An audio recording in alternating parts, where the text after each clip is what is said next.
যে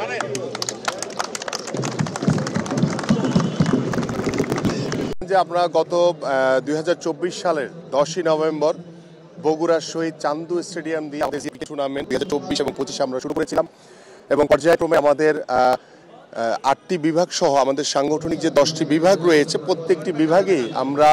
ইতিমধ্যে খুব সুন্দরভাবে জাঁকজমকপূর্ণভাবে সফলতার সহিত প্রত্যেকটি বিভাগের লাল দল এবং সবুজ দলের মধ্যকার যে খেলা হয়েছে সেটি সুন্দরভাবে আমরা শেষ করেছি এবং আমাদের ফাইনাল রাউন্ড যেটি আজকে 15ই জানুয়ারি আমরা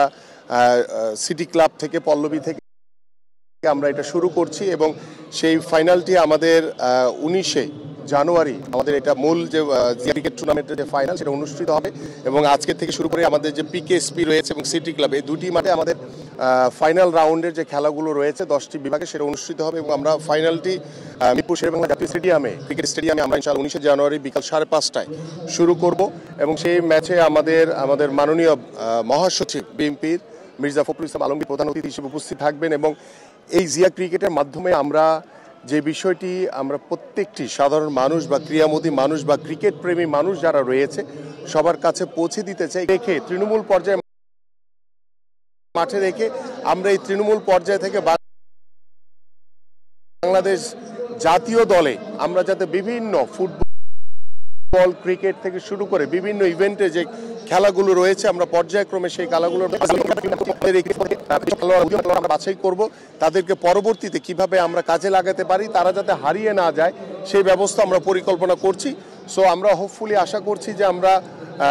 এই যে প্রথম বছর আমরা হয়তো বিভাগীয় পর্যায়ে আমরা শুরু করেছি পর্যায়ক্রমে আমরা এই বিভাগ থেকে আমরা জেলা উপজেলা ইউনিয়ন লেভেল তৃণমূল পর্যন্ত আমাদের এই খেলাগুলোকে ছড়িয়ে দিয়ে সারা বছরের একটি ক্যালেন্ডারের মাধ্যমে আমরা আপনাদের সামনেও প্রতি বছর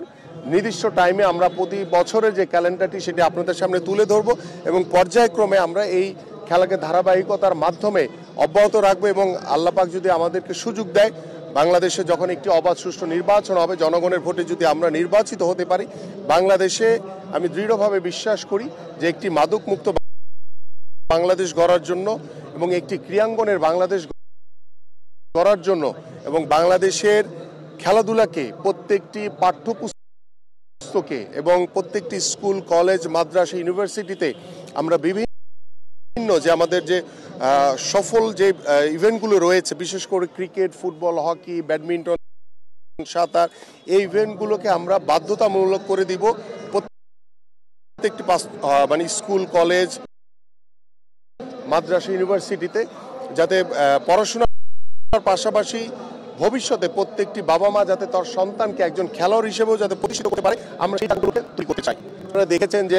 জিয়া ক্রিকেট টুর্নামেন্ট 2024 এবং 25 সারা বাংলাদেশের প্রত্যেকটি মানুষের কাছে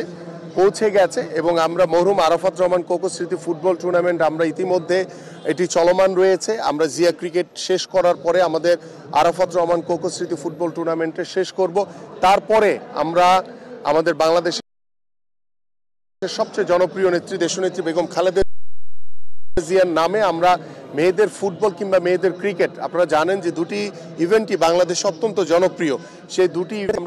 ক্রিকেট ফুটবল আমরা প্রাধান্য দিই এবং আমাদের যে দেশীয় যে খেলাগুলো রয়েছে যেই খেলাগুলো আমরা অনেক সময় টোটালি হারিয়ে গেছি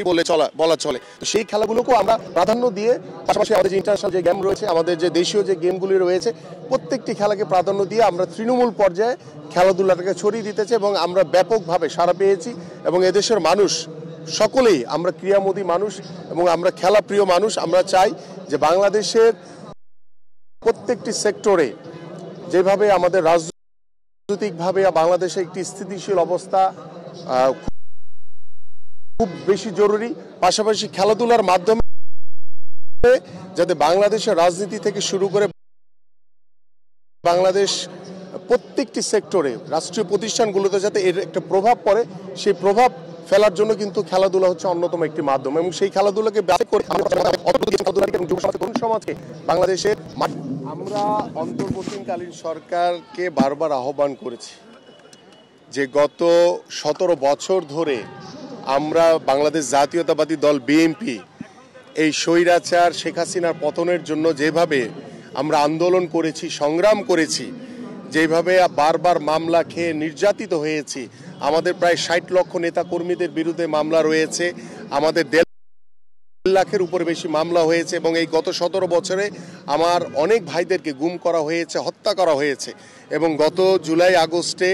বাংলাদেশে যে জনগণের যে গণঅভ্যুত্থান হয়েছে, সেই গণঅভ্যুত্থানে আমরা দেখেছি আমাদের ছাত্র ভাইদেরকে কিভাবে গুলি করে হত্যা করা হয়েছে, আমাদের বিএনপি নেতা কর্মীদেরকে কিভাবে গুলি করে হত্যা করা হয়েছে, আমাদের সাধারণ মানুষকে কিভাবে গুলি করে হত্যা করা হয়েছে। সেই স্বৈরাচারের প্রেতাত্মারা এখনো শুধু ক্রিকেট বোর্ড না, শুধু বাংলাদেশ ফুটবল ফেডারেশন না, বাংলাদেশের প্রত্যেকটি রাষ্ট্রীয় প্রতিষ্ঠানে এখনো স্ব স্থানে বহাল রয়েছে। ইভেন দো এই আওয়ামী লীগের যারা স্বৈরাচারের যারা সংবাদ মাধ্যম কর্মীর যারা দোসর ছিল, তারাও আপনাদের মাঝে কিন্তু স্ব স্থানে বসে আছে। আমরা কিন্তু বারংবার তাদের উদ্দেশ্যে বলছি, আমরা অন্তর্বর্তীকালীন সরকারের কাছে আহ্বান করছি যে আমরা বাংলাদেশ জাতীয়তাবাদী দল যে সংস্কারের কথা বলছি এবং আপনারা যে সংস্কারের কথা বলছেন, তো সংস্কারের সাথে আপনাদের যে কাজের যদি মিল না থাকে, তাহলে বাংলাদেশের মানুষ কিন্তু আপনাদের যে কর্ম তৎপরতা দেখছি বা আপনাদের যে কার্যপ্রণালী দেখছি, সেগুলো কিন্তু সাধারণ মানুষ খুব ভালোভাবে নেবে না। কারণ আপনারা আওয়ামী লীগের প্রেতাত্মাদেরকে স্ব স্থানে রেখে কখনো বাংলাদেশের রাষ্ট্রীয় প্রতিষ্ঠানগুলোর সংস্কার করতে পারবেন না। আপনি ক্রিকেট বোর্ডের কথা বলেছেন, আপনি বাংলাদেশ ফুটবল ফেডারেশনে যে কিছুদিন আগে নির্বাচন হয়েছে, সেখানে দেখা গেছে যে ২-৩ জন ছাড়া পুরা কমিটিতে আওয়ামী লীগের পুনর্বাসন হয়েছে। তো সেই আওয়ামী লীগের পুনর্বাসন দিয়ে, স্বৈরাচারের পুনর্বাসন দিয়ে কখনো বাংলাদেশের স্পোর্টসের উন্নয়ন হবে না। আজকে ক্রিকেট বোর্ডের কথা বলছেন আপনি, হাতে গোনা ২-১টা জায়গায় চেঞ্জ এসছে, বাকি সবাই কিন্তু সেই আওয়ামী লীগের প্রেতাত্মারা কিন্তু এখনো বোর্ডে বসে আছে। আপনি হকির দিকে তাকান, অন্যান্য স্পোর্টসের দিকে তাকান, এবং আমাদের যে রাষ্ট্রীয় যে প্রতিষ্ঠানগুলো রয়েছে, বাংলাদেশ সচিবালয়ের মতো জায়গায় কিভাবে আগুন লাগে, এটা তো অবশ্যই আমাদের একটি ভাবনার বিষয়, চিন্তার বিষয় যে এই ব্যর্থতার দায়ভার কিন্তু এই অন্তর্বর্তীকালীন সরকারকেই নিতে হবে। এবং বাংলাদেশের মানুষ বিপ্লবী, তারা সাহসী, যারা ভুল করে তাদেরকে কিন্তু বাংলাদেশের মানুষ কখনোই ক্ষমা করবে না।